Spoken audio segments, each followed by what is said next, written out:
I was a 911 dispatcher for a few years. We received a call late one night that was just an open line. We have to stay on the line in case it's an emergency where the person can't speak.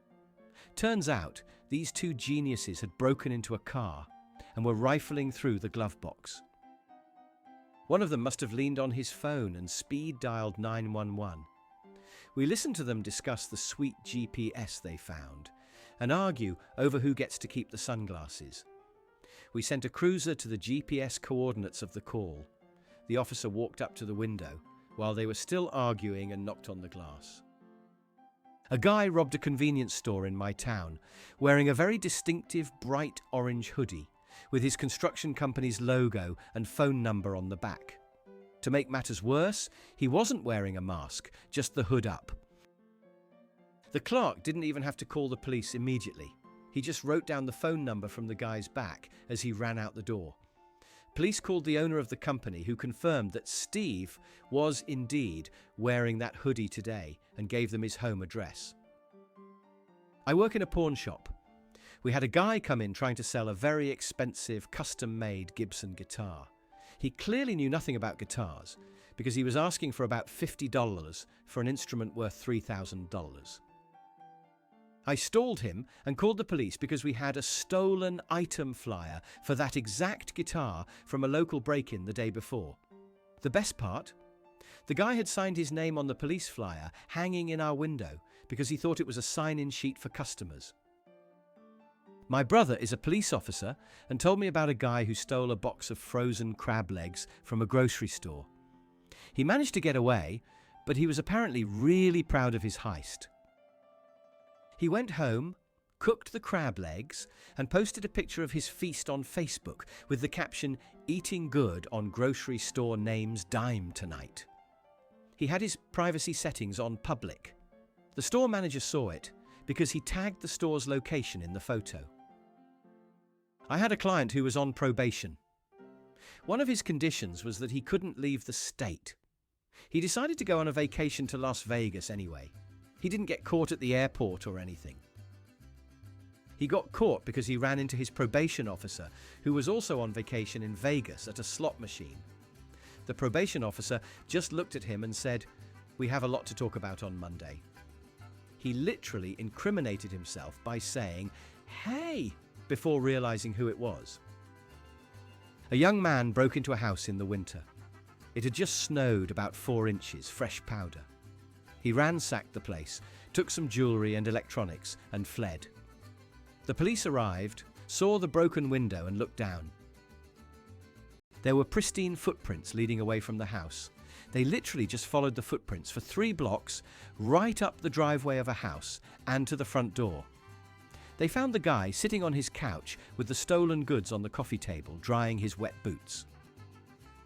Working at a bank, we had a guy try to rob us by passing a note to the teller.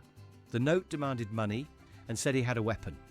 The teller, terrified, gave him the cash and he ran. The police arrived and collected the note as evidence. The robber had written the demand note on the back of his own deposit slip, which had his full name, address, and account number printed on the front. He was arrested at his house less than an hour later. My dad was a public defender. He had a client who was accused of stealing a specific model of red chainsaw from a hardware store. In the interview room, the police simply asked, "Do you know why you're here?"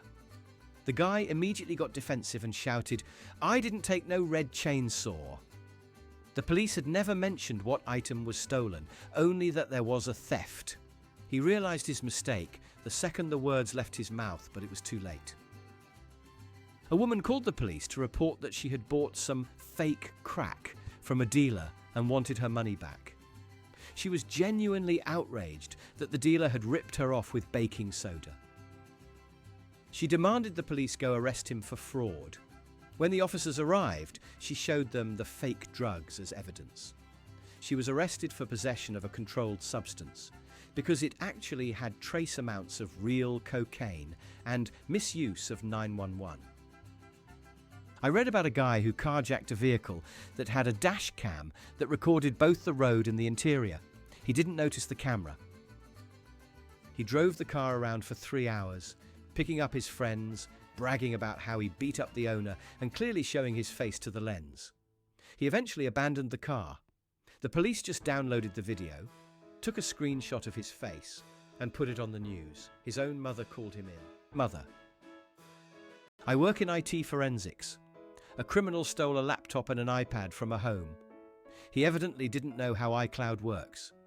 He took the iPad home and started taking selfies with the stolen goods, making gang signs and holding up the cash he stole. The iPad was still connected to the victim's iCloud account, so every single photo he took was instantly uploaded to the victim's new phone. The victim just handed the phone to the detective and swiped through the photo album. A guy robbed a gas station in a small town. He got away with the cash register drawer. In his haste to escape, he realized he had dropped his wallet somewhere during the struggle. Instead of cutting his losses, he called the gas station 20 minutes later, while the police were there interviewing the clerk, and asked if anyone had found a brown leather wallet. He even gave his name and asked if he could come pick it up. The police told him to come on down. There was a story in my town about a guy who tried to siphon gas from a motorhome. He sucked on the hose to get the flow started, but he put the tube into the sewage tank instead of the gas tank. He got a mouthful of raw sewage. He was so sick that he called 911 for an ambulance, and when the paramedics and police arrived, he was vomiting on the lawn next to the spilled sewage and his gas can. He confessed immediately because he thought he was dying. A burglar broke into a house and found a bottle of expensive whiskey. He decided to have a drink while he looked around. He ended up drinking way too much, sat down in the recliner to rest for a minute, and passed out. The homeowners came home from dinner to find a stranger snoring loudly in their living room with their jewelry in his pockets. They just quietly walked back outside and called the cops. I was in traffic court waiting for my turn. A guy was up there contesting a speeding ticket. The officer said he clocked the guy going 95 in a 65 zone. The defendant argued, "Your Honor, that's impossible. My car has a governor on the engine. It literally shuts off fuel at 90 minutes of feve. I couldn't have been going 95 because I had the pedal to the floor and it topped out at 90. The judge stared at him and said, "So you're admitting to doing 90? Guilty." Two guys were planning to rob a house. They were texting back and forth about the details, the address, the time, what tools to bring. One of the guys accidentally typed the wrong digit for his friend's number and sent the entire plan to a random stranger. That stranger happened to be a state trooper. The trooper played along, asked for the address, again to be sure, and met them there with a welcome party. A criminal on the most wanted list for the county saw his picture on the local police department's Facebook page. He was offended by the photo they used. He thought it made him look bad. He commented on the post from his personal profile saying, "That's a terrible picture, use this one instead," and uploaded a selfie. The police used the geolocation data from the new photo to track him down to a motel a few towns over. We had a guy try to cash a forged check at our bank. The check was for $500. The teller was suspicious because the signature looked shaky, so she went to the back to get more cash. The guy got nervous, left the check and his actual ID on the counter and ran away. He came back the next day and asked a different teller if they had found a driver's license. The manager locked the doors and called the police. A porch pirate was stealing packages in our neighborhood. He walked up to a house that had a Ring doorbell. He saw the camera, panicked, and decided to cover his face with the package he was stealing, but the shipping label was facing the camera. The video clearly showed his name and address on the label of the package he was holding. He had stolen it from a previous house. The police just went to the address on the box. I worked security at a mall. A guy shoplifted a pair of sneakers and ran out. A few hours later, he came back to the same store to try and return them for cash because they didn't fit. He didn't have a receipt, obviously. The loss prevention officer recognized him immediately, and they checked the cameras to confirm it was the same guy wearing the same clothes. He was arrested at the customer service desk. A drug dealer decided to expand his business by printing up business cards. He literally put his nickname, Coca-Cola, and listed snow removal services with a picture of white powder, along with his real cell phone number. He handed one of these cards to an undercover narcotics officer in a bar. The officer called him the next day to order some snow removal, and the guy showed up with the product. I saw a court case where a guy was accused of illegally possessing a firearm. He swore up and down he never touched guns and hated them. The prosecutor pulled up a YouTube video the guy had uploaded titled, "Me Shooting My New Glock at the Range," dated 2 days before his arrest. In the video, he looks at the camera and says his full name and the date. His lawyer just put his head in his hands. A woman robbed a bank but didn't have a getaway car. She hailed a taxi immediately after running out of the bank. She told the driver to take her to the next town. The driver heard the sirens and saw the red dye pack explode in her bag. He quietly turned on his emergency light that alerts police. When she asked why he was driving so slow, he said, "Engine trouble," and rolled right into the police station parking lot. Some guys stole a bunch of fireworks from a stand. They decided to light them all off in their backyard that same night. The display was so massive that the fire department was called because neighbors thought a house was on fire. When the firemen and police arrived, they found the guys surrounded by the wrappers and boxes that still had the store's inventory tags on them. They were celebrating their crime by creating a giant beacon for the police. I heard about a guy who broke into a car and stole a smartphone. He couldn't unlock it, so he used the voice command feature, Siri Google, to call Mom. When the owner's mother answered, he tried to ransom the phone back to her. The mother kept him on the line, pretending she couldn't hear him well, while her husband tracked the phone using Find My iPhone on an iPad.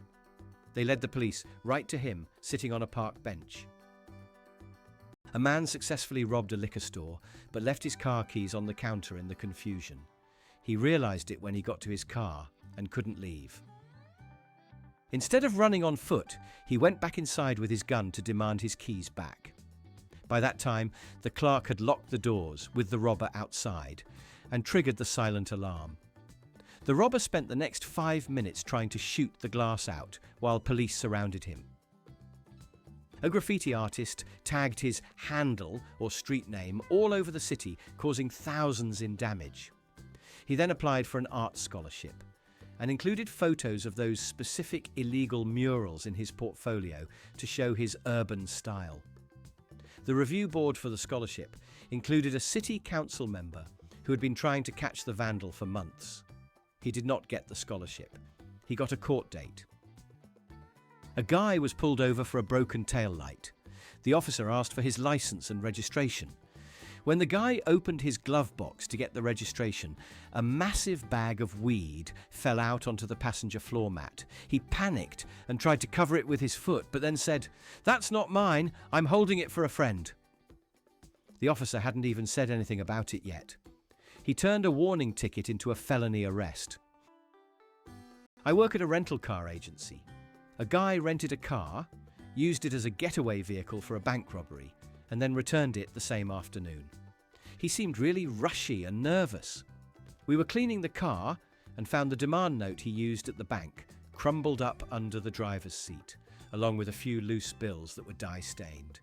We had his credit card, driver's license, and home address on file.